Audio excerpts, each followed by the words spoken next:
নমস্কার। আমাদের শাস্ত্র, আমাদের গুরুজন বলে গেছেন যে পৌনের একটা বিশাল বড় মহত্ব রয়েছে। পৌনে বলতে যেমন পৌনে ১০টা, পৌনে ১১টা, পৌনে ১২টা, পৌনে ৯টা, পৌনে ৫টা, পৌনে ৬টা, মানে পৌনে যখন থাকে, ঠিক পৌনে হওয়ার পর তো বেজে যাবে। ধরুন পৌনে ১০টা বেরোচ্ছেন, তারপর ১৫ মিনিট পরে ১০টা বেজে যাবে। তাহলে কি করতে হবে? পৌনের সময় কোনো কাজে, শুভ কাজে বেরোবেন না, কারোর ক্ষেত্রে, সবারই ক্ষেত্রে বলতে গেলে। ঠিক তেমনি আপনি যখন রত্ন ধারণ করছেন, রত্ন যখন পড়ছেন, তাতেও দেখে নেবেন।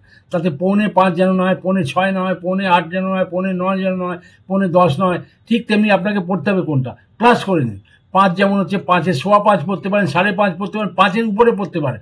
কিন্তু পৌনে করবেন না। পৌনে করতে গেলেই আপনার কাজ হবে না। মানে যে রত্ন আপনি ধারণ করছেন তারও শুভতা আপনি পাবেন না, কোনো মতেই পাবেন না। যখনই আপনি পৌনে করছেন, আপনার কাজ পৌনে হয়ে যাবে। ঠিক প্লাস করে পড়ুন, দেখবেন কাজ ডবল হয়ে যাবে। বিশ্বাস রাখুন, এই কথাটা আমি বলছি আপনাকে, ধর্মশাস্ত্র হিসাবে কথা জানালাম। আপনারা সেই হিসাবে পড়বেন, রত্ন পড়ুন বা কাজে বেরোন।